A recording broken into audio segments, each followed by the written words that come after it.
Thank you, Flora. Good evening, everyone. Again, my name is Diane Goldfarb, and I'm happy to be here on behalf of the League of Women Voters of Central New Mexico to moderate this forum sponsored by Albuquerque Indivisible. We hope that tonight's forum will provide you with important information about the candidates and their positions as you make your decision for whom to vote in the October 3rd municipal election.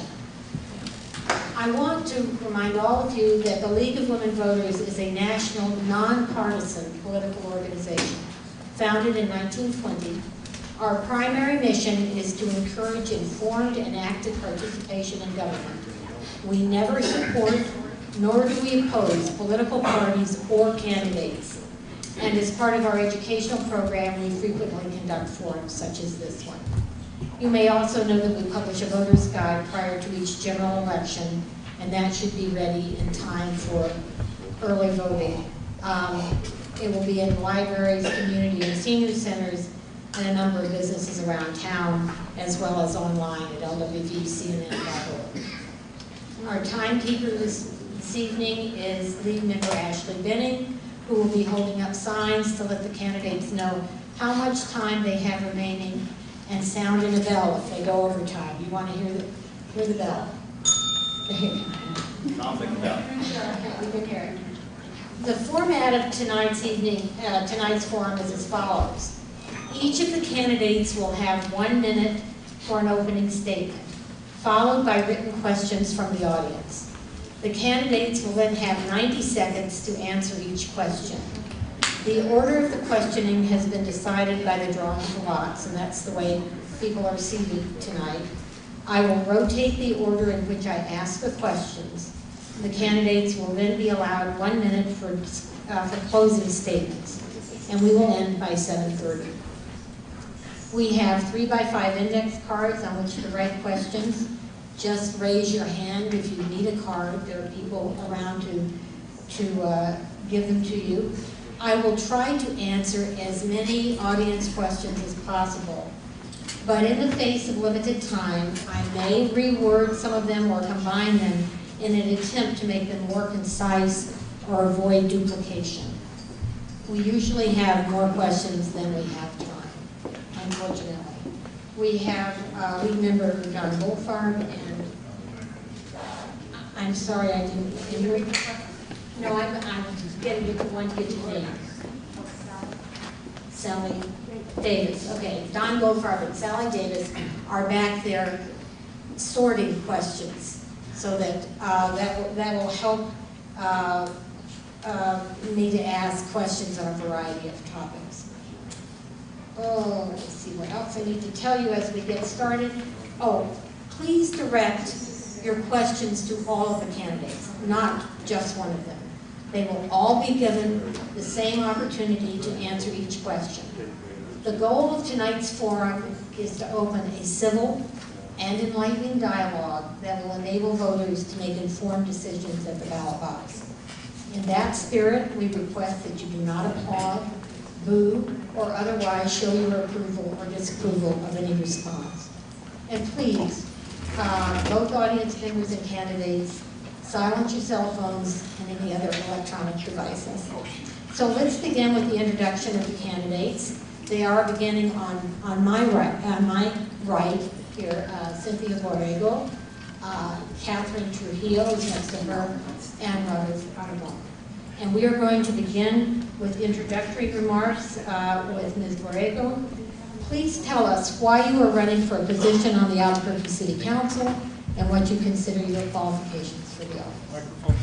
Microphone. Thank you. Microphone. And there is a microphone that you can pass. Is it on? Okay. Good evening, everyone.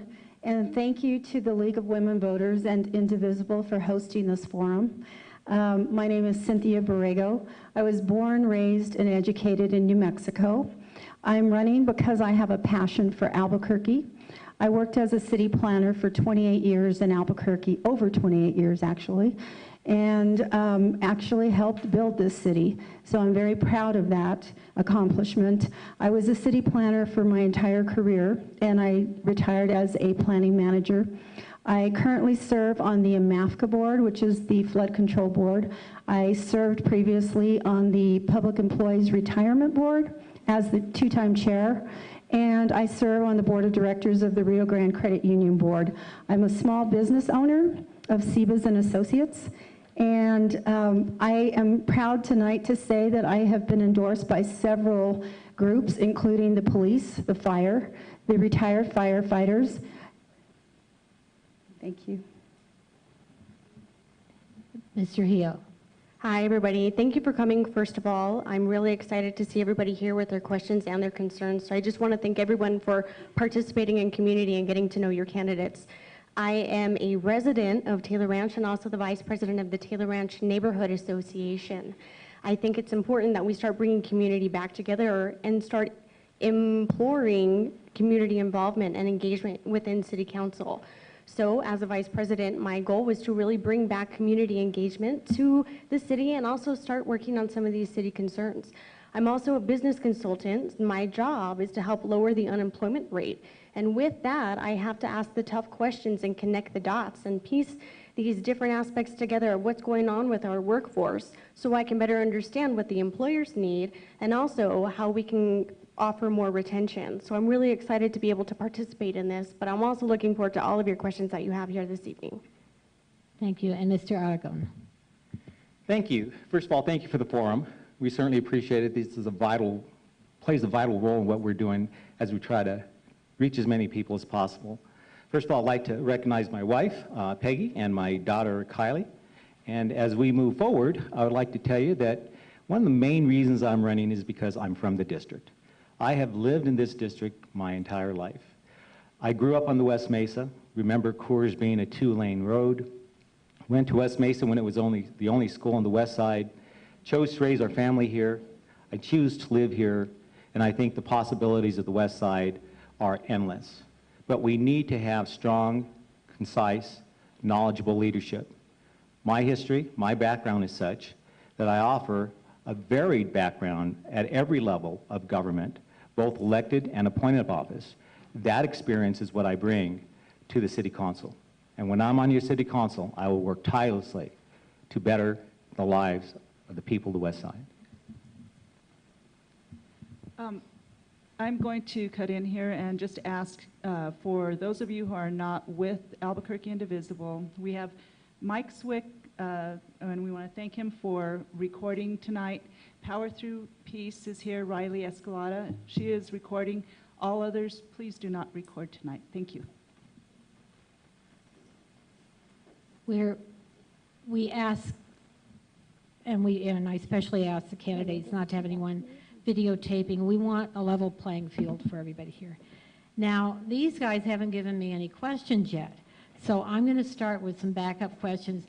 One of the big topics that comes up at every forum, of course, is crime in the Albuquerque Police Department. We're going to start this question with Ms. Trujillo. What oversight role do you believe the Albuquerque City Council should play when it comes to the Albuquerque Police Department? Thank you for the question. So I think it's vital that City Council start getting more involved with what is happening within APD. We have a court-appointed settlement agreement that we need to follow, which APD has not met all its measures. And unfortunately, we need to start working better with Dr. Ginger, our monitor of this report, so we can understand what APD is lacking and how we can better serve. We also need a number of police officers back into APD because no matter what we do, we are behind in terms of court cases and our backlog.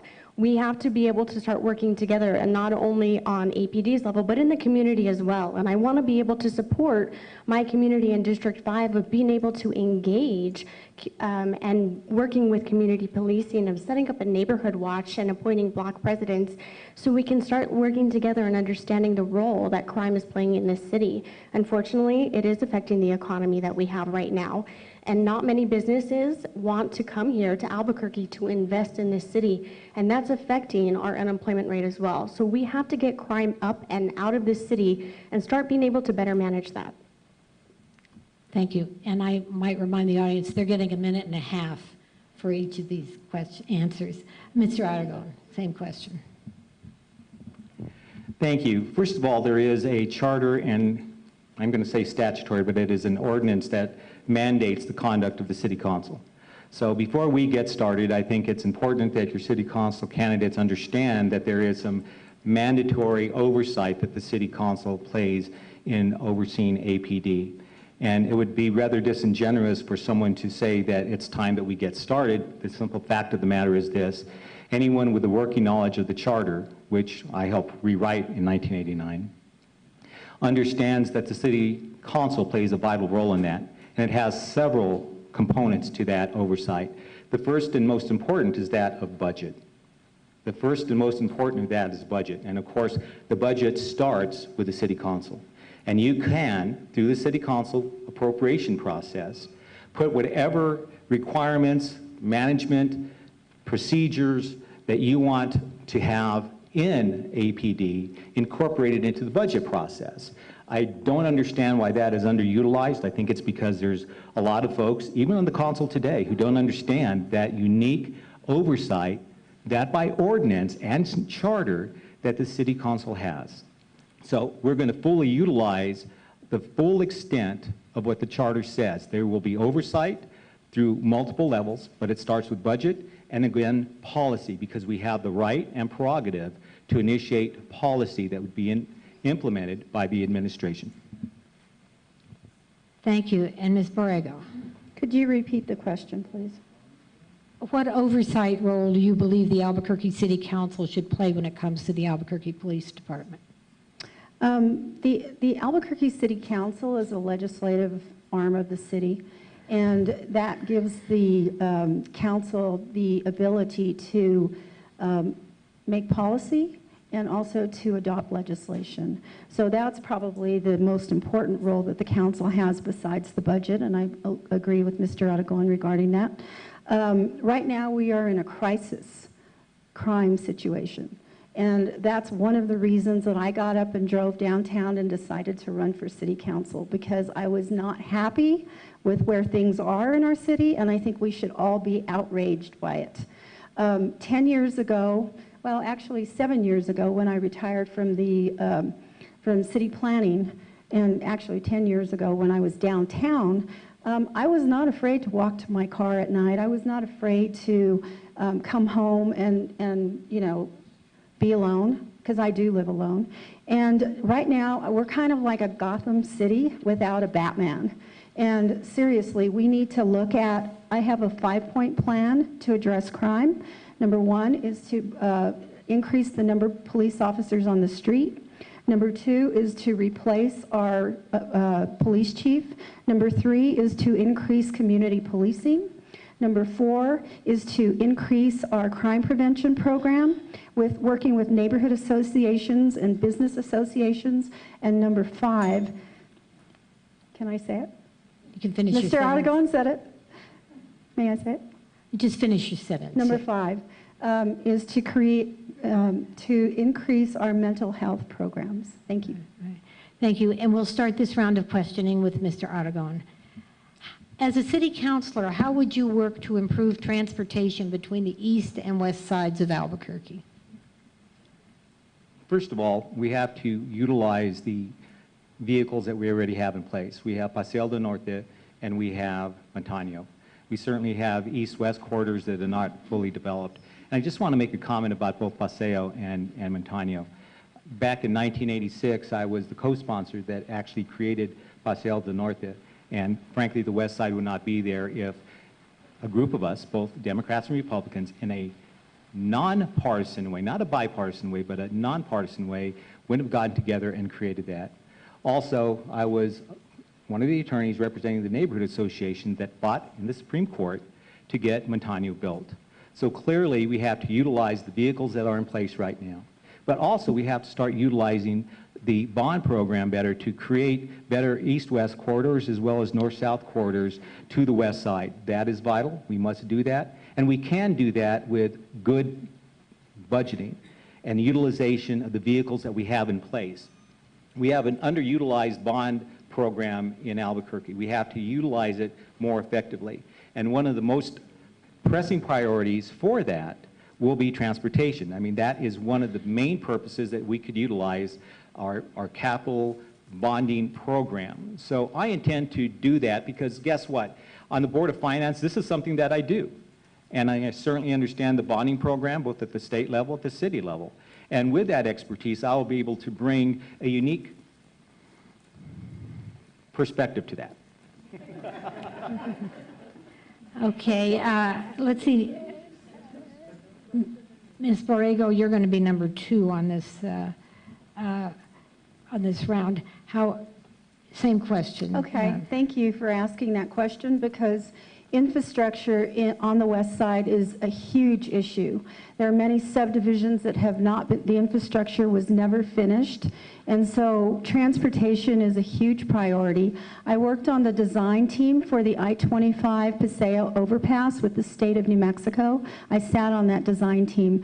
Frankly, one side of Paseo was finished, but the side on the west side has not been addressed. There are problems with Eagle Ranch and Paseo. There are problems with Unser and Paseo. There are problems with Irving, with Paradise, and probably McMahon is probably the fastest route in all of those areas, and I-40. So I think we need a comprehensive study right now to address all of the issues and to identify what those issues are for the west side. That comprehensive study should also include a comprehensive transit study that would address moving people from point A to point B along the entire corridor of Albuquerque, not just the west side, but the west side has to be a priority because there are a number of people who live up on the escarpment and they're taking 2 hours to get home through Montano. By the way, I also worked on the Montano Bridge, and I also have worked more recently on I-40. Thank you. Okay, and Ms. Trujillo, same question. Thank you. So I think one of the biggest issues for West Side residents is the amount of traffic that we have to travel across the river. One of the biggest recommendations that I would make is starting to bring some of those businesses over to the west side. We have to start looking at infill business and start pushing out and expanding forward over to create high-wage jobs on the west side of Albuquerque. I've heard a lot of complaints when it comes to speeding as well, so transportation is a huge issue over there. I was a UNM student and took the Blue Line to school, and unfortunately there's only one transit center over by Cibola Loop, and we have to start increasing that capacity so we can start using more having more bus usage as well. So with the road structure that we have, it wasn't fully planned and again developed as we were all saying, but unfortunately we have to start looking at what we're going to be doing and how we're going to be progressing and expanding as a west side of Albuquerque. So the bus system is one way to do that. We also have CNM out there, so it's increasing transportation, but it's also reducing the amount of traffic that we have going over the river. Thank you.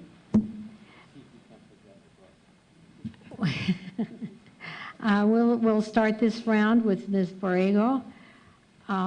In February, the City Council reaffirmed Albuquerque's status as an immigrant-friendly city. Do you support that?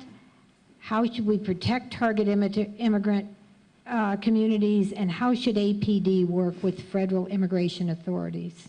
I'm going to start with the middle part of your question. I think that Albuquerque is a very diverse culture, and we should continue that, and we should embrace it. Albuquerque has always developed, and New Mexico, not just Albuquerque. We need to look at our equal opportunity for everyone. We need to ensure that everyone's rights are protected, and I would do that as a city councilor. The second part of your question is, do I believe that it's an immigrant-friendly, or it should be an immigrant community? Yes.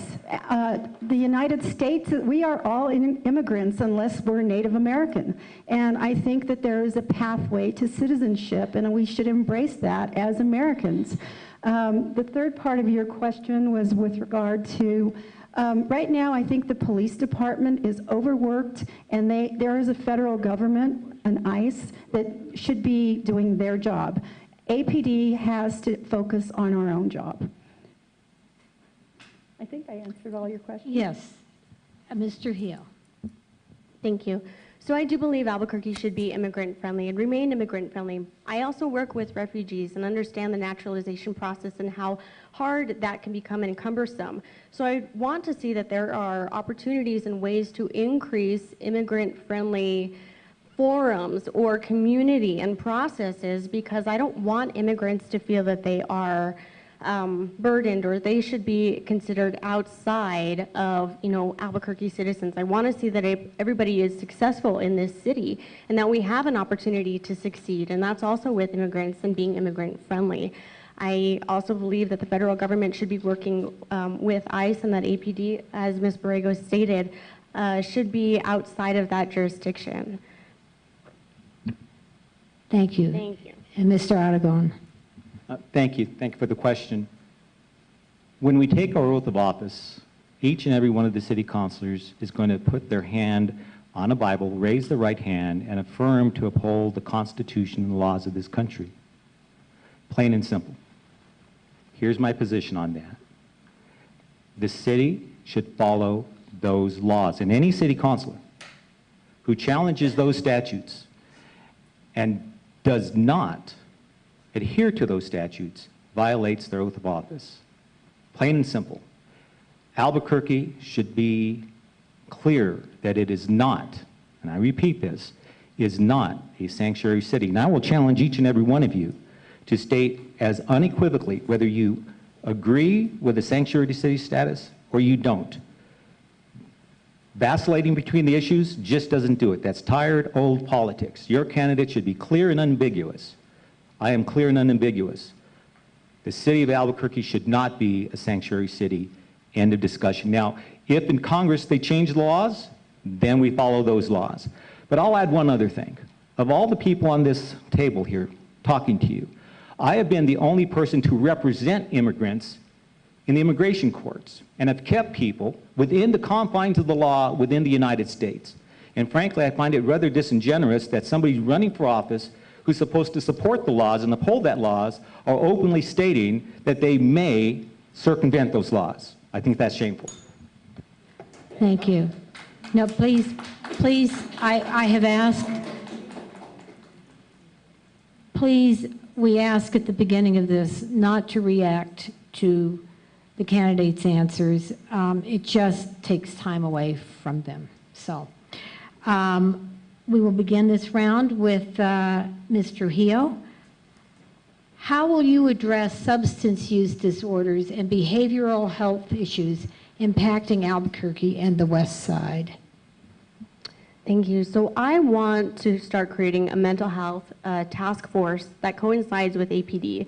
I don't believe APD should be handling all the mental health issues, and I want to start working with communities, to start engaging community policing. If we created a mental health hub that offered homeless shelter or opioid addiction and resources with job counseling as a center for APD to start taking some of these individuals, I think we'd start seeing some real results. Part of the issue that we have is APD starts to arrest people, and they've also worked in de-escalation techniques, but we need something a little bit formidable. We need to be able to see that people are getting and breaking out of that cycle of abuse. The state is going through an opioid addiction crisis, and I serve on the board of Albuquerque Center for Hope and Recovery, and have worked with so many addicts and helped break them of that chain and that addiction so that they can have something exciting to look forward to rather than staying stuck, rather than staying hidden between this crime and this addiction. So unfortunately, we've seen in the media that a lot of this crime is based off of the state of addiction that we have, which I would agree with, but I also want to be able to see that somebody with a mental health also has the opportunity for job retention as well. As we've seen many individuals go through DVR, the Department of Vocational Rehabilitation, but job retention is one of the hardest things that I see in the mental health community. Thank you. And Mr. Aragon. APD has enough in their hands as opposed to getting involved in behavioral health. But we do have vehicles already in place. We have $40 million that the county collects for behavioral health.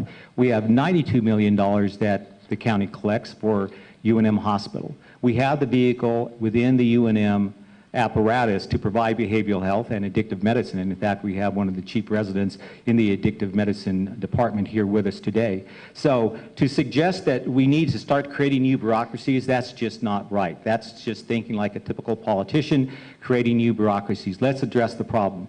Let's put the money that we have already in place to use. We should utilize the agreement that we have as taxpayers with UNMH to provide the services that we are already paying for and to collect the money that the county has and divert it to UNM. For example, UNM has a facility, it's UNM West, that's completely underutilized, and I know the regions and Dr. Roth is already talking about the possibilities of creating that. Yet to utilize the funds that are already there as opposed to creating new bureaucracies, putting on new burdens on our police, and let's use what we have there, use the money we have, and really direct those funds to those who are most desperately in need, those who are addicted and those who have behavioral health issues that are not being addressed in jail. It's a shame that our society does that. It must stop. We have the vehicle to do that. We just need the leadership who understands how to get it done. I do. And Ms. Borrego. I'm extremely happy that you asked this question. As a city planner working in inner city neighborhoods for most of my career, I worked with this issue on a regular basis. One of the things that we did is we created neighborhood planning efforts throughout the inner cities, and in doing that we identified the social programs that were available in the city. In doing that, we also created networks for people to use that were addicted and that had been incarcerated. And so in those networks, we worked with the Department of Family and Community Services, which is the department within the city that works on those types of issues. I would like to see a stronger network, not only with the city, but with the county and the state. There are people that are falling through the cracks on this issue, but addicts that cannot find help. They go to get the help, they tell them to come back in a month. In a month they come back and they're addicted again, or they're in jail. And this is a revolving door process that has to stop. And I think that we also need to work with early education on this issue and ensure that our schools are working to keep those children in school and to gain the education that they need in order to stay out of that process. Thank you all. Mr. Aragon, how should we work to ensure that women get equal pay for equal work in this city? It's real simple, and I don't know why anyone dances around this issue. We have an equal protection clause in the Constitution, and if you notice, elected officials never ever address that. And I find that just absolutely obscene. And it's primarily because politicians who have been in office or those folks with special interest need to keep this issue alive because they get to exploit that issue at election time. Here's the simple answer. The simple answer is we have a Constitution. Constitution calls for equal protection under the laws and Constitution, both of the United States as well as the state.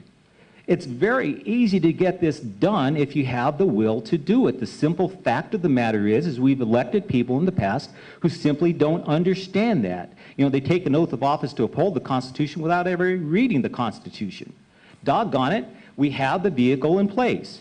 Let's not make political demagoguery out of an issue that is and should be moot. So what you do is you enforce the laws in the books, you put, in this case in the city ordinances, you pass city ordinances that compel following the Constitution, equal protection, as well as strict statutes on the book that compel that. Very simple. Follow the law, create the law that comports with the Constitution, and you solve the problem. Thank you. Ms. Borrego.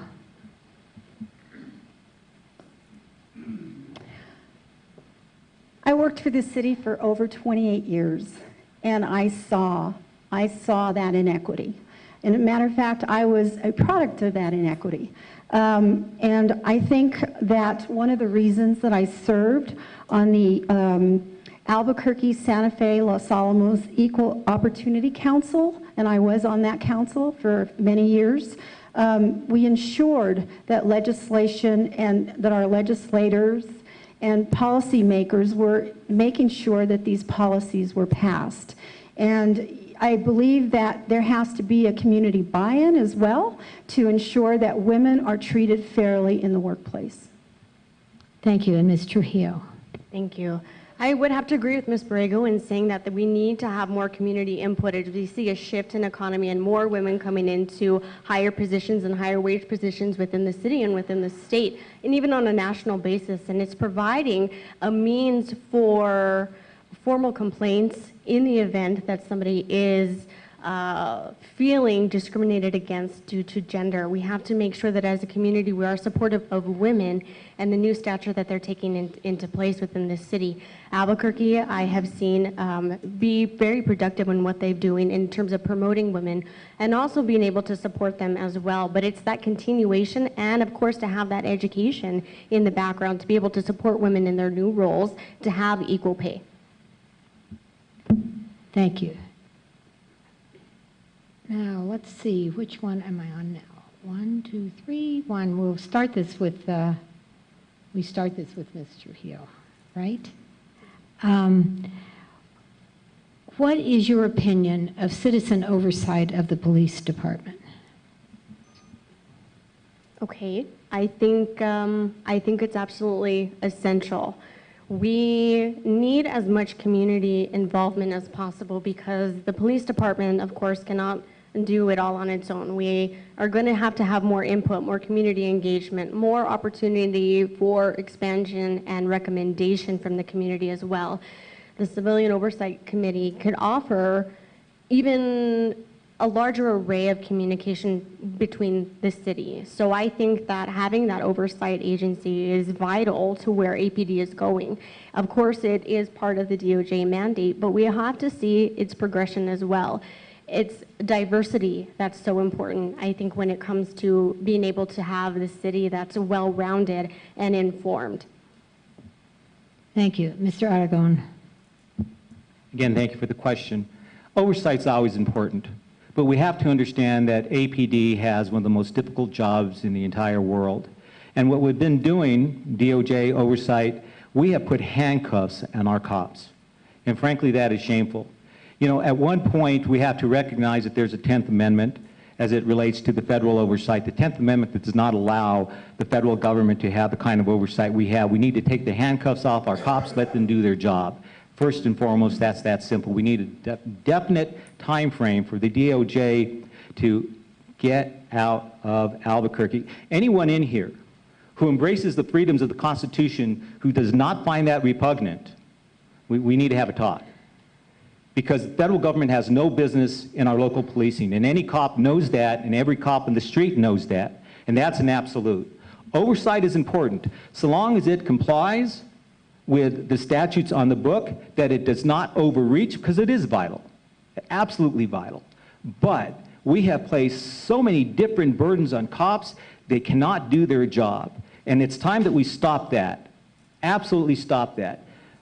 Respect the 10th Amendment. Respect the rights. And I will suggest one thing further that everyone seems to forget. There are statutes already in the books that if we have a bad cop, they will be punished if we follow the law. And all we have to do is follow the law. What a novel concept, right? So we need elected leaders who understand the law. I do. Thank you. And Ms. Borrego. I am the only candidate at this table tonight that has been endorsed by police and fire and public safety. And they support my vision. I earlier gave you my 5-point plan. I think that community involves citizens, all of us in this city. The police cannot do it alone. The budget has shrunk over the last, since I left the city in 2010, has shrunk to a little over 800 police officers. There are a little over 400 police officers on the street who work in shifts. You break that up and you figure they work, you know, in, there's 4 quadrants of the city. So really, it's a really simple equation. Less police, more crime. But all of us here today have to take a responsibility as citizens to help those police officers, because we are seeing the results of that every single night on our television. I think the other thing is that we need to keep the police oversight commission and ensure that it's well represented by everyone, every group, every population. I can go on and on about how upset I am about the crime in this city. 7 years ago, this was not happening. We should all be outraged. We should all be marching down to City Hall and demanding some answers. Thank you. You know, you guys didn't even call me out on this, but I got a little out of order with my, so thank you for not, I'm gonna try to get myself back in sync and start the next question with Ms. Borrego, if you don't mind. That is the order I'm trying to keep up here. What financial incentives do you feel the city can or should offer and provide to the private sector to attract new industry and jobs to Albuquerque? Oh gosh, I worked in economic development for a number of years downtown, in addition to being a city planner. There are so many opportunities for economic development and financial incentives in the city. We have TIDs, tax increment districts. We have IRBs, industrial revenue bonds. We have public-private partnerships that we can participate with. The city owns land all over the city, and there is no reason why we cannot look to incentives to attract new opportunities.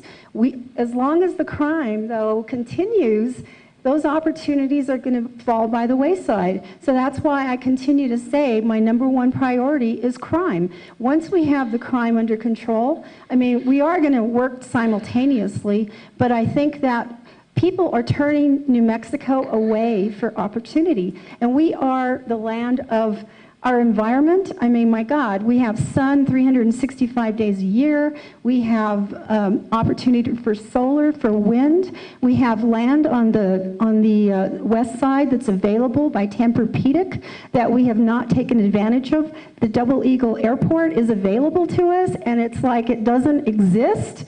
I mean, there are so many possibilities. And yes, I understand as a planner that water is a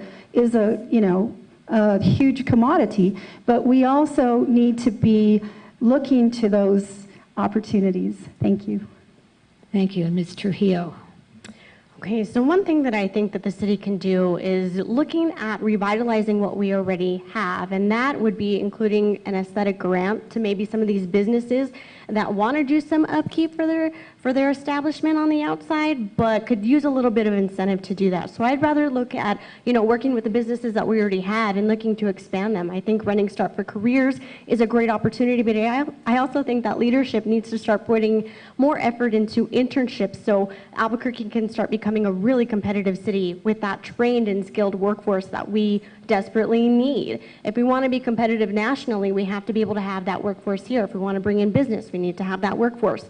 But we also have to look, of course, at dropping the crime rate. But I think that what Albuquerque wants and needs is an opportunity to succeed in that revitalization and that project, but that community input, so we can have business owners start working together, so we can have business and a community task force coming into some of these planning and design work and the framework that we have. So I'd want to see some of this business development, entrepreneurship, incubators really start to flourish, because Albuquerque can be a mecca city with the airport of bringing in international business investors and business leaders throughout, of training Albuquerque citizens and business owners and students here, but also being able to really captivate on a national level. Thank you. And Mr. Aragon. Well, I'll actually try to answer the question. First of all, the city has no business handing anything out to any businesses. First and foremost, it's just that simple.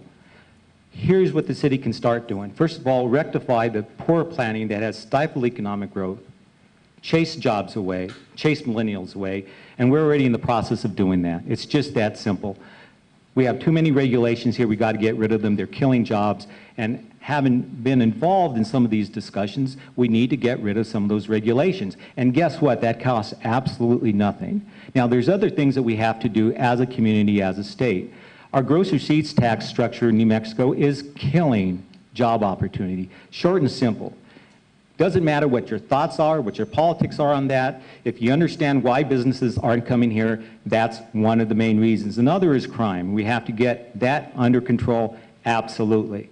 We use the laws that are in the books, but also we have to increase funding for our police officers. There's no question about that. However, one of the major reasons that companies are not coming here is because we have a failing school system in the eyes of these companies outside of New Mexico. We have a 65% graduation rate. The literacy rate is such that it is atrocious as it relates to other states. I believe it is time for the West Side to have its own independent school district. We have the tax base, we have the high schools, but more importantly, we have the people who would support it and would make it thrive. It's a shame that just up the street, Rio Rancho is graduating 80+%, and we're still stuck in the low 60s. Thank you. We'll start, the next question, we'll start with Ms. Trujillo. Does the current system of public financing of mayoral and city candidates need to be changed? If so, how? Okay, that's a really,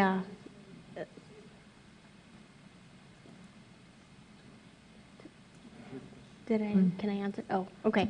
So that's a, I did say that. I said mayoral and city council. perfect. Well, you know, one of the things that I think really needs to be understood about public financing is what it is. You know, going door to door, talking about the differences between public and private financing, some people weren't as well aware. And so what I would want to see is more education based off of the election system and how that process works when you come up to election season. It's really important, and that's another way to get community involved. If we have such low voter turnout, how can we get voters educated on the stances and the opportunities that they have when they come in to meet candidates? You know, a forum is a great opportunity to start discussing that, but so is, you know, individual contact and being able to educate voters on what they're supposed to do and how they're supposed to vote and the issues and the questions that they can ask. But I think with public financing, it absolutely should change, and there are, you know, a couple of recommendations that I would have as well. I mean, extending the time frame that an individual has of obtaining public financing.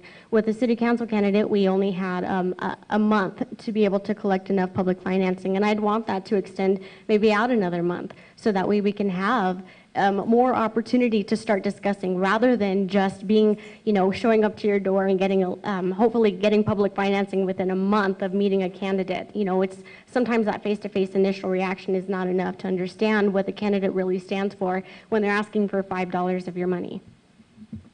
Thank you. Mr. Aragon. Thank you. I'll preface my remarks by saying that I'm the only candidate who has passed any meaningful campaign finance reform. I passed the first law in New Mexico ever to get through both chambers to make campaign finance more accountable, more transparent. Having said that, I don't think that we should publicly finance our campaigns with the exception of the courts. The courts should be beyond the realm of soliciting funds from any interest group, any lawyers, anybody, because they have to be completely independent. I do not believe the taxpayers should underwrite at any time any person's political ambitions. If you want to run for office, you should go and get the money from your friends, family, and your professional peers. That's what I've done so far. But if we're going to have this law that's on the books, we must follow the letter of the law. We must follow the letter of the law and not try to do the unethical and corrupt practice of skirting the law. If you're going to take taxpayers' dollars, stay with taxpayers' dollars. We have a very interesting phenomenon going on with one of the mayor's candidates who is actually having a PAC create a fundraising mechanism to circumvent the laws that are there on the books. That needs to stop. If we're going to have it, follow the law, plain and simple. Not just the letter of the law, but but the spirit of the law as well. Thank you. Ms. Borrego. Well, I'm the only candidate here tonight that has achieved the status of public finance. So I can definitely tell you where the problems exist within that process. One, again, I agree with the timing issue. I spoke to people that work for the state who also have that process in place, and they had more time than the city did. So that was problematic. Mr. Aragon brings up the issue about ethics, and I will tell you that I have a report here that he received money unethically probably in 2014 from Mr. James Greenlee, and again has received that additional money during this time. So I'm not sure if we want to talk ethics, let's talk ethics. Mr. Aragon. Thank you. We will have the next round of questioning beginning with Mr. Aragon. This has to do with an initiative that's going to be on the ballot on October 3rd. What is your position on the mandatory sick leave initiative known as the Healthy Workforce Ordinance, mandating private businesses to pay sick leave to employees? I'm against it, absolutely. It's a job killer. It will chase industry out. It will keep industry from coming in. But I do want to go ahead and talk a little bit about ethics, Cynthia. You know, you worked with the City Planning Board for, 25 years. You created a set of rules and regulations that is about 2.5 foot wide. Now, here's where it's unethical and frankly corrupt, and I do mean that quite literally. She now has a business that essentially extorts people who want to come into New Mexico to walk their way through the maze of job-killing regulations that she's responsible for. In most places, that is considered illegal and corrupt. And yes, you're in that business, and that is shameful. So what do we do to stop that type of corruption with former city employees who create rules and regulations that they're going to profit from after they retire? First of all, you make it illegal for someone like Cynthia to go out there and create these rules and regulations and then go lobby the very entities that you once worked for. And again, most people consider that corrupt, and I hope you do too, Cynthia, because that would make a big positive statement about your character and how honest you really are. Second, we should make it illegal for city councilors to lobby the city council for at least 10 years after they separate from the city council, and the same thing should be applicable for city employees. Ms. Borrego, you are next in this round. I will remind you that the question had to do with the Healthy Workforce Ordinance that's going to be on the ballot. I support the Healthy Workforce Ordinance, but I think that all businesses and people, all entities should be at the table when that is passed. I am a small business owner, and frankly, I have not had any tax liens or any problems with my taxes. So I don't know what Mr. Aragon is referring to, but I will mention that today I was looking through the internet because frankly I don't know Mr. Aragon very well, but I did find from KOAT Channel 7 that you had several lawsuits, you've had tax liens, in fact a federal tax lien in 2001. And so I ask you, from a person who has not really run for office, and the first time that I'm running, I resent your comment regarding my business. I have a very healthy business on Central Avenue. I don't make a lot of money, and frankly, in the last year, I was impacted by the art project, and not in a good way. So I'm not sure what you're referring to.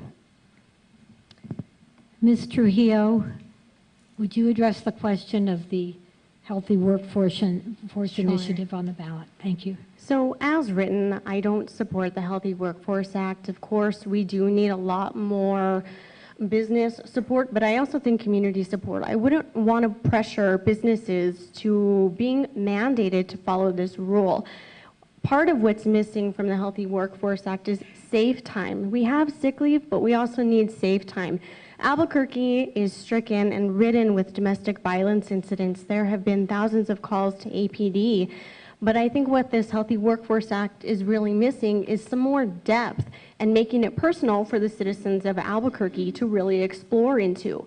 If this does pass, I do want to see the city really support business owners in terms of the educational portion of what the requirements are and how a business can start really engaging and enacting this ordinance into their business. There are going to be a lot of questions, but the city has to be really hands-on and informational in supporting and making this a positive impact for businesses. Thank you. One of the reasons that we take questions from the audience by card is so that we do not have members of the audience attacking the candidates. I would like to ask all of you up here at this table to please give the same consideration to each other in answering the questions. The people in the audience want to know about the issues. They want to know how you're going to vote. And we will go on now. Let's see. We're starting with Ms. Borrego. Am I right? Yes. If you win the election, how will you vote, for or against the Santa Elena development? If you are for it, how will you address the obvious water problem? Santa Elena is, and Santa Elena is problematic because it sits on the outskirts. And I don't think that any of us want to encourage sprawl. However, as a city planner, I know that we have to do master planning. And master planning is important to all of our futures, to our children's futures. The master plan, there are three ways that master plan continues through the process. One, the master plan is adopted, as they did in Mesa del Sol. Two, there are subdivisions, there are sector plans, and then two are the sector plans, and three are the subdivision for site plan. So there's a whole process involved in that. In that process, there is also teams of agencies, not only state agencies, but city agencies that ensure that all of the resources are available for those developments. And in the case of Mesa del Sol, you're starting to see the site plans for subdivisions come in. That's why these processes take so long. I do support, master planning for the city because I think that planning in the city is very important. We would not be here today without city planning. And I will tell you that it's very important that we look to the future for 10, 20, 30 years. We cannot be short-sighted and say, oh,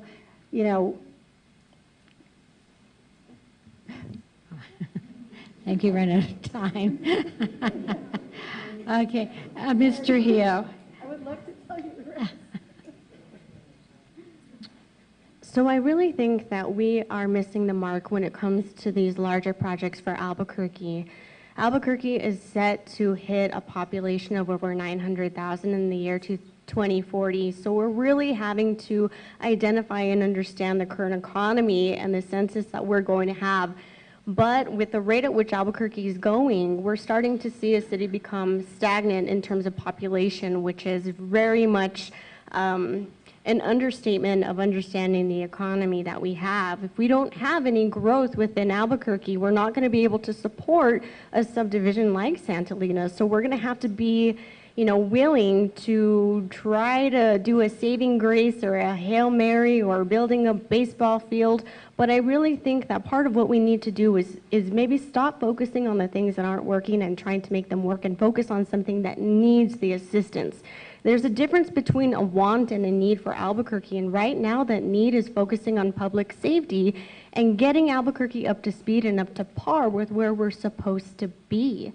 It's about being inclusive and including the community in all of this planning and making sure that we don't saturate within the current economy that we have. We have to start thinking outside the box, but we have to work on the foundational issues first. Thank you. Mr. Aragon. And currently, the issue is before the county commission, and I'm not sure if and when it will come before the city council. But in the event that it does come before the city council, as it's currently comprised, I'm in favor of the project. We do, however, have to look at what we have in the city already, and we need to straighten some very important pressing issues out. For example, we have to stop wasting money on projects like art. I mean, that is a classic example of a project that is solely for the ego and benefit of elected politicians because it has no real viable use as we sit here today. But moving forward, as we look at the city of Albuquerque, we do have to concentrate on issues that currently exist here. We have to concentrate on getting our police force to where it needs to be because we're not going to have economic development until that happens. We have to look at all vehicles that we have currently in our tool chest to encourage businesses to come to New Mexico and hopefully within the core of Albuquerque. Right now there's something called this donut effect, and the donut effect basically empties out the core and it keeps spreading to the outside. We need to concentrate on that core, and we can do that by utilizing TIDs, IRBs, and other tax-free areas within the core of the city. And I support legislation, and in fact will introduce legislation on the city council so we could effectuate those kinds of unique and frankly out-of-the-box kind of economic stimulants for people to stay within the core of Albuquerque. Thank you. The next question will start with Ms. Trujillo, and this has to do with education. How do you see the City Council's role as a partner with APS to improve children's outcome? And another way of perhaps saying this is that what education resources should or can the city make available to the Albuquerque Public Schools? I think the city has an enormous opportunity of doing data research for understanding the current where the city is headed in terms of a projection. We absolutely need City Council to be on top of summer school programs, after school care programs, working on early childhood development to really develop these students into, you know, what Albuquerque needs so we can start re-engaging a community and offering inspiration and opportunity. And unfortunately, the city of Albuquerque doesn't have any regulation over APS, but what we can do is really try to enforce and encourage. And I think right now the whole city is facing a morale issue. I ended up hosting a back-to-school event that also incorporated students and teachers to be able to come together and understand, you know, how effective community is and what a community can do when we're there to support a student. And City Council is going to be that first and primary form of leadership that can really start engaging with the community and educating them and starting to say, hey, if we can start bridging some of these gaps within the city, what can you do? Where can these next kids be? Where can we put the morale of our teachers and our police officers and our neighbors and our retirees? And how can we get everybody involved and connected together again? And what's this brainstorming issue that we can start fulfilling and implementing within the city? We have opportunity, we have an option for new leadership, and now it's time that we start taking it. Thank you. Mr. Aragon. Thank you. First of all, the city has, unfortunately, a very limited role in the governance of APS, and we really need to understand that it is a limited role, and it's defined by the Constitution. I love these discussions about these wonderful things we can do, but really, truly, it starts with the law. But we do have vehicles within the city that we can work hand in hand with APS, and we should utilize them to the fullest extent possible. We do have some very limited resources, and we should partner with APS whenever possible. Short, sweet, and simple, we have to work on that. However, I do think that we need to move forward in APS and start looking at the West Side in particular. And the West Side in particular is demanding a West Side independent school district. You know, when I was in the legislature, I passed the 1986 Educational Reform Act along with my peers. And we did a few really novel things. First of all, we mandated classroom size to be reduced. We gave teachers the single largest pay raise ever in the history of New Mexico, which was compelling, as well as accountability for educators who were not necessarily tied to a test, and allow the educational leader to make some decisions. So what we really need to do as a city is work in conjunction with the current governing board that we do have, APS, Look at other innovative ideas that we can have in independent school district. Look at ways of partnering with APS and whatever educational entities are out there to maximize not only the education of our children, but economic growth. Thank you. And Ms. Borrego. Well, there are so many possibilities with regard to APS and the city's partnering. And there's not just that limitation with APS. There are partnering with UNM. There's partnering with the College of Education, by the way, which I have a degree in. I mean, there are other possibilities for partnering and helping our children get their education. I do not agree with Mr. Aragon in that we need to separate the west side and create a whole new system. I believe right now the leaders are looking to creating 4 districts with superintendents. Creating another bureaucracy is not the way. And you know, I think that we need to have a vision for our city as a world-class city. We need to look to our young ones and start training them early so that when they get out into the workforce, they have the opportunity, they have the possibilities that I had in my education because my family encouraged that. I am in this position tonight running for city council because my family encouraged my education. And that's the kind of leadership that we need in city council, people that will work collaboratively with APS board, people that will work with UNM College of Education and other groups like the community college and other private sector industries. Thank you.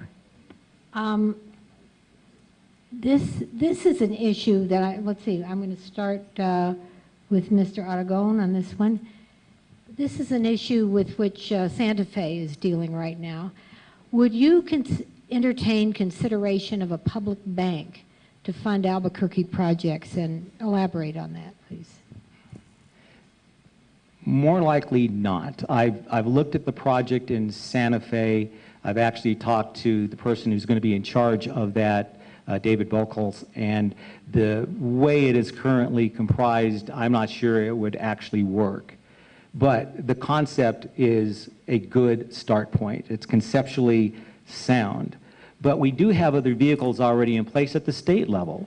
We have the New Mexico Mortgage Finance Authority. We have the NMFA, the finance authority itself. So we have vehicles already in place. And again, when we start talking about creating new bureaucracies, new offices, going to take up more tax dollars, when we have vehicles already in place that are underutilized, I think it might be something that conceptually good, but we have to look at what we have already in place and fully utilize what we have in place. Now, if we move forward with that concept, it cannot compete with private industry. We need to make it work hand in hand with the institutions that we have in place, the banks that we have investors in, so it cannot compete because it's unfair to ask a publicly financed entity to compete with a private entity, which is, again, very dangerous if we do that. But conceptually, good idea. We should look at what we have already in the books, because those 2 entities I mentioned are already working. But if we do move forward, we need to be very cautious as we move forward so that we do not create a government entity that is competing with private industry. Okay. And Ms. Borrego. Public banks already exist. They are called credit unions, and they are controlled by the people. And so I'm not sure how that would be different unless it was controlled by government, and I do not support that. I think that the system of banking is supply and demand. And our small businesses today need opportunity. Credit unions can serve that purpose. I sit on the board of directors of the Rio Grande Credit Union. I'm one of the vice chairs, and I have been for about 6 years. And I think if you look around, we have Nisenda, we have Rio Grande, we have so many credit unions and so many possibilities. And they are designed for the people, to be controlled by the people. And so if we are looking to that, I totally support credit unions. And Mr. Hill. Okay, I think I think we have to stay within realm before we get ahead of ourselves as a city. As a public banking system, I don't think that Albuquerque would be ready for that yet, because we have got to really just analyze everything that we've done and what's not working, and reinventing a wheel is not necessarily the direction that we have to take for Albuquerque. It's about being able to support and understand the current practices that we have and start creating some best practices and opportunities for the city before we start looking at, heavy expansion with where Albuquerque is going. Thank you. This should be, well, I don't usually like to ask yes or no questions, but you might want to expand on this, and we'll start with Ms. Borrego on this one. 350 U.S. cities have supported the Paris Climate Agreement. If elected, would you vote for a city council resolution stating that Albuquerque would support that agreement? Yes, I would. See, that's quick. Yes or yes or no? Yeah, it is. But you can elaborate on it. Go ahead, Mr. Hia. Yes. Okay. No. No, okay. Okay. We have the All- time in our bank. Beginning now with, let's see, we did 1, 2, 3, beginning with Ms. Trujillo. What is your position on city and county consolidation for all government services? Ooh, all government services? No, I'm not a big fan of consolidating everything. I think that the city and the county can start working together when it comes to mental health initiative. There's also talk about, there was talk about combining, the police department with BCSO, and I think that those do need to remain separate. We have to start looking at being able to get the DOJ out of the Albuquerque Police Department, and we have to remain independent and start working on our police department so we can get to that status that we need to be at. I mean, Albuquerque, is starting to fall, and we're struggling, and we're going into this downward spiral that hopefully is going to stop soon, because we have to start climbing out of that hole that we're at. But the consolidation process, I don't think it would be adequate for the city and where we're going. And I also don't believe that we should have an independent school district. I'd be worried about segregation in the minorities. And I think we have to be able to start working together. And if APS is struggling, if APD is struggling, then we have to be able as city council to provide them the support and that engagement and that opportunity so we can start working together to create solution and resolution and something that's long-term. Everything that we're doing right now is so much short-term gratification that we're not getting to that next step, that next leap. We're barely becoming, the city that we need to be, and we've become so reactive versus proactive that now we have to start thinking wider and bigger and what's going to start making that deep impact and last for years to come. Thank you. Mr. Aragon.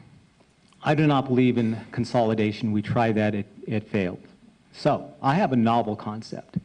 The city of Albuquerque and its residents pay 80% of county government, yet we really don't utilize it. So I would be very much interested in trying something new, and that is creating a new county, the county of Albuquerque.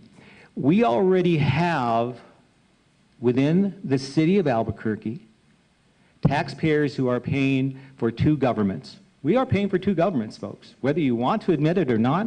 I know there's some people who work for the county, and that's fine. But this is taxpayers' dollars.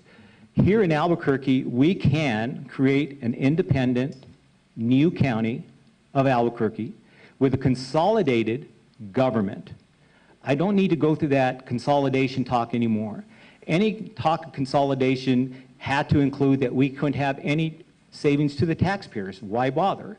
So what I'm suggesting is if the County of Bernalillo wants to remain the County of Bernalillo, let's do something novel that will reduce your taxes but not diminish your services. Because the city of Albuquerque already has APD. City of Albuquerque already has a fire department, Parks and Recreation department, yet the city of Albuquerque residents are paying twice for that. It's time that we consolidate and have a separate county. It's constitutional. We did that with Cibola County, and we can do it here, and you as taxpayers will save money, and your services will not be diminished in any way. What a novel thought. Let's start thinking outside the box, and I agree. Let's start thinking prospectively. County government is old and antiquated and obsolete. We can do better than that. She's got a heavy hand there. Ms. Borrego. So do I get an extra minute? I'm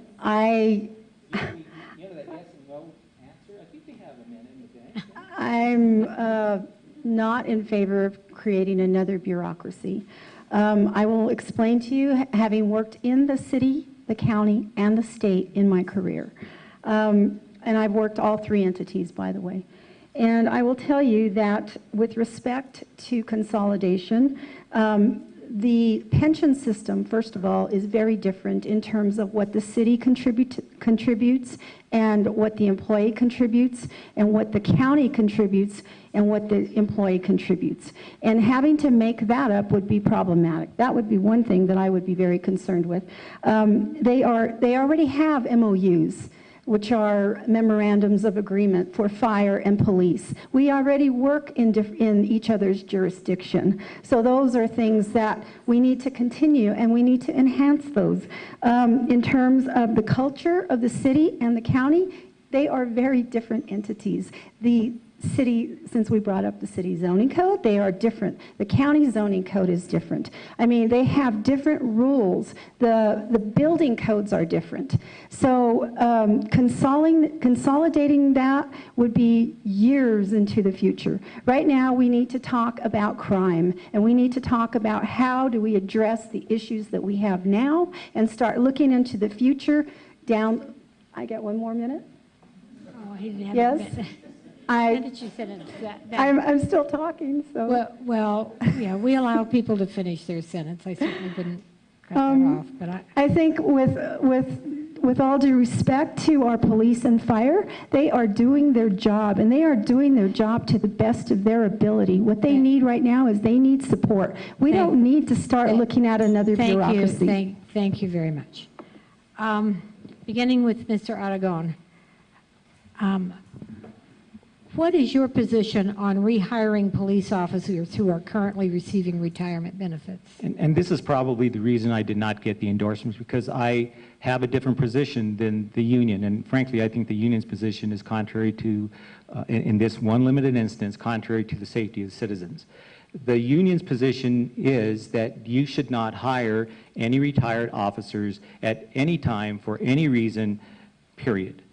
Now, if we're going to talk about public safety, we have to use all the tools available. And if that means that we have to go and ask these retired officers to come back at desk positions, then we should, because it is about public safety. And in fact, if that is what the main issue is, and I agree it is, we need to use every vehicle, every person willing to serve. And that includes, but not limited to, retired police officers. Because if it means that we can free up an officer who is stuck to a desk so that they can hit the streets by filling that position by a retired officer, we should. I think it's rather disingenuous that we talk about crime, that we talk about crime prevention, that we talk about supporting cops, but the real issue is about public safety, your safety. And whatever we have to do to achieve that, we must do. Now, I don't think that these returning officers should interfere with the career ladder of those existing officers, and they should not be allowed to do that.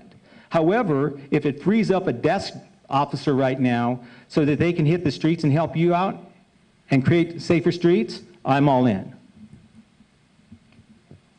Thank you. Ms. Borrego. We tried double dipping once. And it wasn't very long ago. As a matter of fact, I was the chairman of the state retirement board when it happened. It started for police, and then it went to fire, and then it went to everybody, and it was a disaster because people were retiring at $100,000 and $150,000 and coming back at another $100,000, giving back to nothing. So, you know, really? I mean, we want to go back there again? We need a career ladder. We need retention for new officers. We have about 80% of our officers right now that are in the old para system, and they could retire at 20 years. A few years ago, they changed that to 25 years. So those police officers, the new police officers, have to work 25 years now. And in that, you know, their percentage goes up in terms of what they retire at. So I think that we need to look at our retention system. We need to look at career ladders for new people. We're talking about people, millennials, leaving our state. And, you know, you think about a career police officer, they start at probably 18 or 20 years old. And now we're saying the retired police officers should come back and take those positions. How do we expect them to stay? Thank you, Ms. Trujillo. So I don't know how effective it would be if we tried to hire a retiree, because we have police officers who are retiring early. And what we need to start looking at are raises and retention and a lateral program for our police officers so that there's a better pay structure, but there's also an incentive to stay on the force. Of course, the culture is going to change. We're going to get a new chief, and city council is going to be a very huge role in that. But we have to look at what is driving our current police officers out of the police department right now, and that's kind of what we have to look at. Why doesn't a police officer want to stay on the force an extra 5 years, an extra 1 year? Why are they buying out early? So it's a very sensitive issue, because we absolutely need police officers on the street. And city council has to be there to provide that leadership of what we can do and how we can work together with this police department.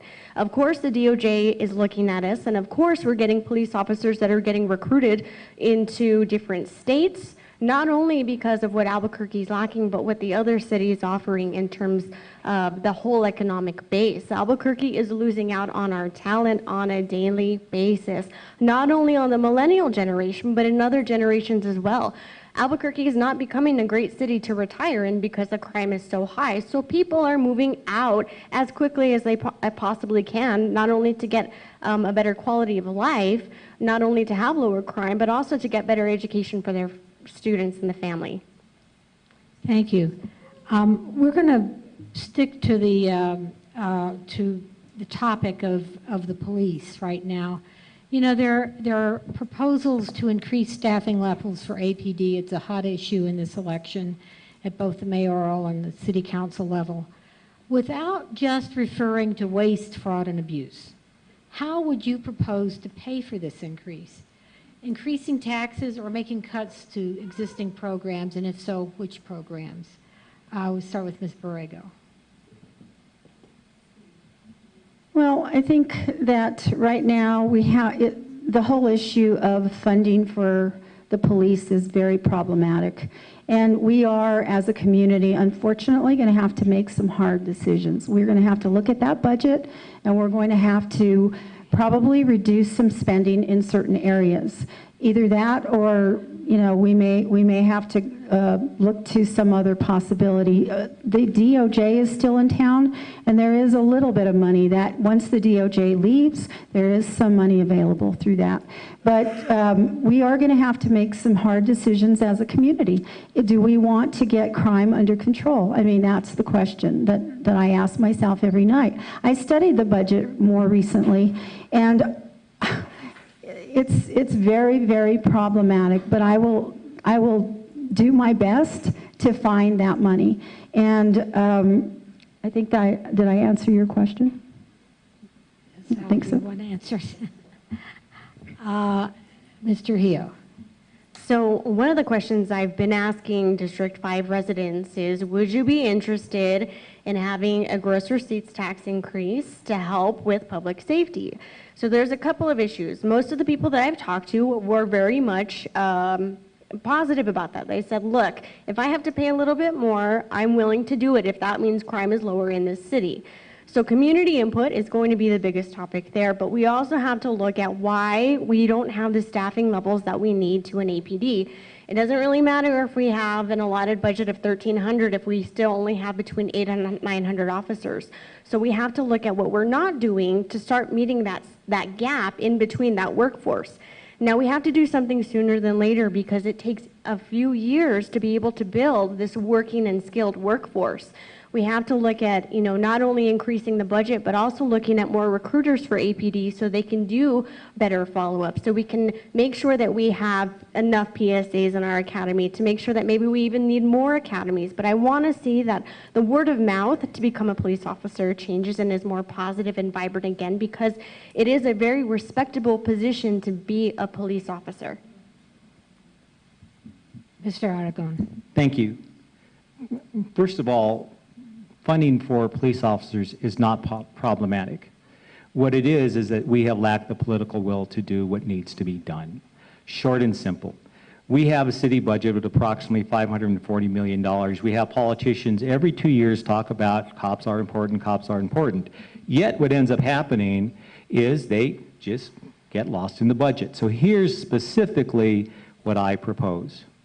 A, the city decides once and for all that public safety is first and foremost, period. No economic growth, no viable schools, nothing without public safety. So we define it as the priority and we fund it as such. We start with a zero-based budget. Audit each and every program that currently exists, but first and foremost, we fund properly APD. A. B, we create a new pay matrix. Currently, this whole discussion about stipends and paying cops with stipends is rather disingenuous. Families cannot plan for the future with stipends. Let's build those pay raises into the pay matrix and make it part of our ongoing city budget. Anything less is disingenuous. Next, after we fully fund APD, we need to fully fund an apparatus that works toward adequately funding the recruitment process. Those are three very specific steps that we must take. Thank you. And this will probably be the last round of our minute-and-a-half questions here, and we start with Ms. Trujillo. What is your strategy for making government work more efficiently from your city council position? Community, I think point blank, we need to have more community input with what we're doing. The IDO, the ABC to Z comp plan, what APD is doing, how you guys are going to help us incorporate a new chief. I think the city has to get more involved with the city. And I think the only way to do that is to be able to educate, to inform, and to also promote. I want to see more young people in city government and in politics, and I want to see them know that there's a future ahead. But I also want to be able to open up the doors between transparency, to have an open door policy, to have your city councilor come out to meet you rather than you come out to meet us or call a policy analyst.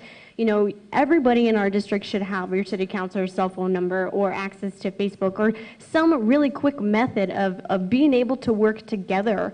And I think that the only way that Albuquerque is going to get towards and on with this vision of where the city is going is if we all start collecting on what we want for the city.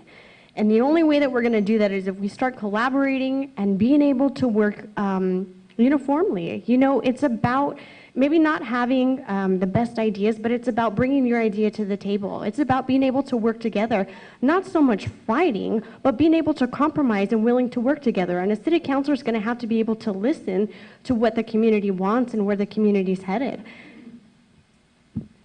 Mr. Aragon.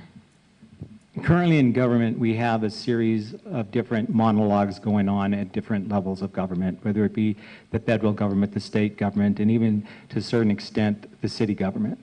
So here's where it starts, and it starts very simply, by listening. I listen well. Second, never be predisposed on any issue. Too often, we have elected officials who have already made up their mind before hearing both sides or all sides of a prospective argument. So, guess what? One of the covenants I will have with voters is to never be predisposed on any issue that's in front of the city council. And I don't care if they're issues that I've already made a public statement on. I will be willing to listen to any good idea, because the only bad idea is the one that you don't listen to. So I will begin with listening, the covenant of never being predisposed on any issue. That's important, that's compelling. Next, a second covenant. I will hold public office hours in my district at my own expense, whether it be at a community center or some other public facility. I do not expect you to come to me. I will go to you once a month, every month, and I will be open for at least 8 hours. And it won't be during my workday, it will be after hours so that you can come and we can share ideas and talk and engage in meaningful dialogue. Ms. Borrego. Well, to make government work more efficiently, we must set realistic goals regarding both the public and City Hall, the employees. We have to be realistic about what we can afford and what we cannot afford. And those goals need to be long-term goals, they need to be mid-term goals, and they need to be short-term goals. And we need to tie those goals to our funding sources, including our capital improvements, including our bonding capacities, including our state and federal money that we receive. All of those will help everyone be on the same page for the future so that we can get through this hump that we're in right now. And we can honestly say, let's set realistic goals for economic development, for attracting people to Albuquerque, so that we can have a clear vision of where our city is going. That is another reason why I ran for city council, because I do not believe that we have a clear vision. Our leaders downtown don't have a clear vision about where we're going in the next 10, 20, 30 years. And I think that we need to, as leaders, need to establish those goals and communicate those goals, and all of us come together as a community. When we talk about community, that's what community does. It's kind of like a family. If you don't have enough money in the bank, you don't buy it. Before we go on to our closing statements, I want to let all of you know that in addition to their opening statements, our candidates have answered 17 questions tonight, which is quite a few actually for a forum. I'm sorry we haven't gotten to all of your questions, but we always have more than we can possibly ask. So I want to give them each 1 minute to give a closing statement, and we'll start with Mr. Aragon. Yes. May I start? Yes. Thank you. January 2015, Peggy and I got a horrible knock on our door. We lost our daughter. A police officer knocked on our door, and it was the worst news imaginable. That police officer showed a level of compassion, kindness, and understanding. It told me everything we need to know about APD. These are good people, honorable people, caring people. I'll never forget how they helped us through this. We, as a community, must stand shoulder to shoulder with APD. I know who these people are. They touched us at a time when we needed to be touched in the most tender and kind way. My thanks to them will be demonstrated by my actions on this city council. Thank you, APD, for sharing and helping our family through that tragedy. Thank you, Mr. Aragon. Ms. Borrego. Well, first I want to thank everyone tonight for listening to all of us. And I know we are all passionate about our community and we want a better community. Tonight I stand before you to ask for your vote. I know City Hall, it wouldn't take me very long to go in and look at the budget. I know City Council process very well. It stood before City Council on many, many occasions on different issues, including my own budget. I had a $15 million budget. I also ran a $1 million EPA revolving loan fund.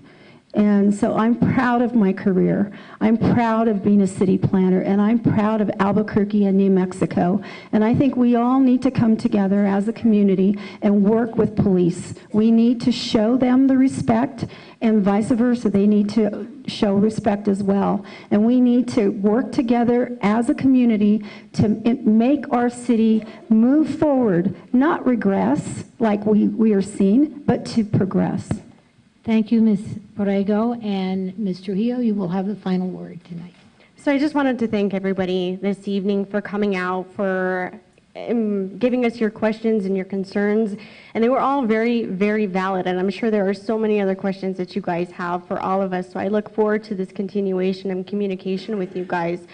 But also, you know, to really just say thank you. Thank you for being a part of the public who has such an eye for community and such a heart for this district. And I don't know everybody's story, but I know we also have something so compelling and so something that we're so passionate about and eager to share. But I really want to urge you to continue on as we have elections on October 3rd, to continue to inquire about us and the rest of the candidates that are going to be surfacing throughout the city, because it's you guys who helps us the most. And as a city councilor, as your potentially future city councilor, it's not about myself or my agenda, it's about us and where we're headed and where we need to start going together.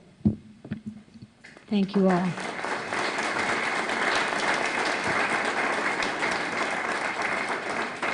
Before I turn this over to Flora, I want to say on behalf of the League of Women Voters of Central New Mexico, I want to give a thanks to Albuquerque Indivisible for sponsoring tonight's forum.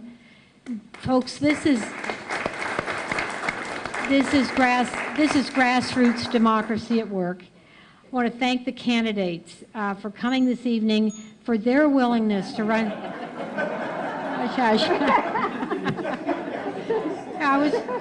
I want to thank the candidates for their willingness to run for this office and to work hard on the public's behalf. Most of us, of course, wouldn't do it. We couldn't do it. Thanks to all of you in the audience. This has been a great turnout. Thanks for your interest in the democratic process and your desire to be informed voters. Remember, early voting begins on September 13th. Election day is Tuesday, October 3rd. And here's Flora. I would like to thank the League of Women Voters for their assistance. Michelle Metter, Diane, Ashley, thank you so much for helping us with this. Once again, thank you all for being a part of this. We are going to be handing out some information on a mayoral forum that's coming up on September 6th. You'll get that information as you go out the door. If you haven't had enough forums, if you haven't been to a mayoral forum, and you'll have this wonderful moderator. If you haven't been to a mayoral forum, it's really, really important, and it's a beautiful thing. I've been to 4. This will be my 5th. But thank you to the candidates for coming, and the video what platform will that be there? That is being streamed on Facebook. You can look up Power Through Peace on Facebook, and you'll get this video of tonight's forum and all the forums. We will also be uploading the video that Mike Swick is recording, and that will be on YouTube. We'll try to make it available to you as well. And also want to let you know that all your questions, even if they weren't asked, they will be written down, recorded, and sent to all the candidates, because we feel it's very important that the candidates know what concerns you have, what concerns we all have. So thank you all for coming tonight. And one last thing. If you need to register to vote, there's somebody that can register you in the back. Thank you. Well done. Hey, how you do? Yeah, well done, Cynthia. You're so much more polished than I am.